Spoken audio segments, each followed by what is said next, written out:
वह प्राणी जिसे ईश्वर ने सबसे ज्यादा बुद्धि दी, सबसे ज्यादा समझ दी।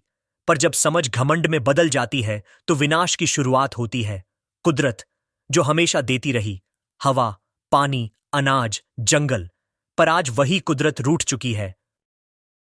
देखो, मैंने आसमान छू लिए, चांद सितारे तोड़ लाया, समंदर पर राज किया, पहाड़ों को काट डाला।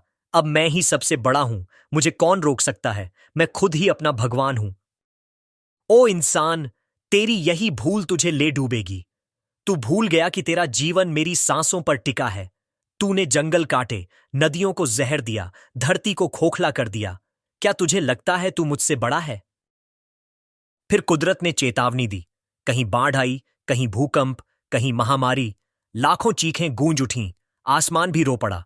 कुदरत का गुस्सा इंसान के घमंड पर भारी पड़ने लगा। कुदरत, मैं हार गया। मेरे अहंकार ने मुझे अंधा कर दिया। मैंने खुद को भगवान समझ लिया, पर मैं तो तेरी रचना मात्र हूं।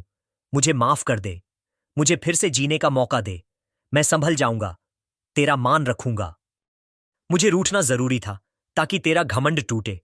हर कोई खुद को खुदा समझ बैठा था, इसीलिए यह सबक देना जरूरी था। अगर अब भी तू नहीं बदला तो याद रख, मेरा गुस्सा सब कुछ मिटा देगा। इंसान ने आखिर सीख ली। उसने जाना कि भगवान बनने का घमंड झूठा है। सच्चा भगवान तो वही है जिसने इंसान और प्रकृति बनाई। कुदरत का रूठना भी जरूरी था ताकि इंसान को एहसास हो कि उसका जीवन कुदरत की गोद में ही सुरक्षित है। इंसान प्रकृति से बड़ा कभी नहीं हो सकता। कुदरत को समझो, संभालो, वरना उसका रूठना सब कुछ छीन लेगा। सदियों से हमारे देश में यात्राएं चलती आई हैं। कभी अमरनाथ, कभी श्रीखट महादेव, कभी किन्नर कैलाश, कभी मणिमहेश, कभी माता वैष्णो देवी का दरबार। इन तीर्थों में हर साल लाखों भक्त जाते थे, शिव का नाम लेते थे, माता की जयकार करते थे। पर आज ये सब यात्राएं बंद हो चुकी हैं। क्या ये सिर्फ संयोग है? नहीं, ये देवताओं का इशारा है। बच्चों, याद रखो, देवता कभी सीधे सीधे दंड नहीं देते, पहले संकेत देते हैं। अगर इंसान नहीं समझा तो फिर प्रलय का समय आ जाता है। अमरनाथ की यात्रा बंद, इसका मतलब शिव क्रोधित हैं। श्रीखट महादेव और किन्नर कैलाश यात्रा बंद, इसका मतलब कैलाशपति का धैर्य जवाब दे रहा है। मणिमहेश यात्रा बंद, इसका मतलब बोल बम की पुकार को भी अनसुना कर दिया गया है। और माता वैष्णो देवी की यात्रा का रुक जाना बताता है कि माता की चेतावनी अब हल्की नहीं रही। लेकिन बाबा, देवता क्यों नाराज हैं? क्या हमारे पूजा पाठ में कमी रह गई है? नहीं बेटा, पूजा कम नहीं हुई, पर इंसान का पाप बढ़ गया है।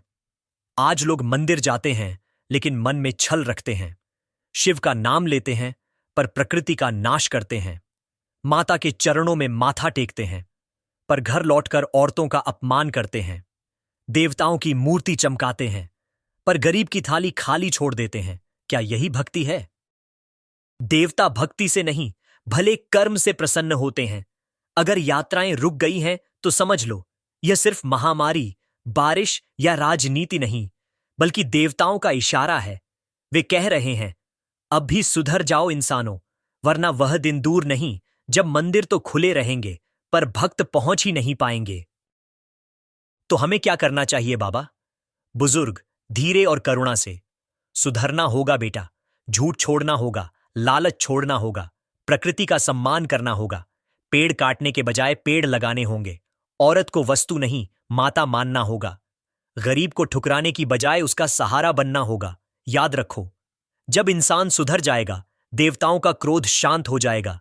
यात्राएं फिर से शुरू होंगी, घंटियां बजेंगी, जयकार गूंजेंगी और देवता अपने भक्तों को आशीर्वाद देंगे। यह समय चेतावनी का है। अगर अब भी न सुधरे तो कदाचित अगली बार यात्राएं नहीं, बल्कि विनाश का द्वार शुरू होगा। संदेश साफ है, देवताओं के क्रोध को इशारा मानो और समय रहते इंसानियत को बचाओ। मंच पर सब लोग हाथ जोड़कर हर हर महादेव और जय माता दी का उद्घोष करते हैं।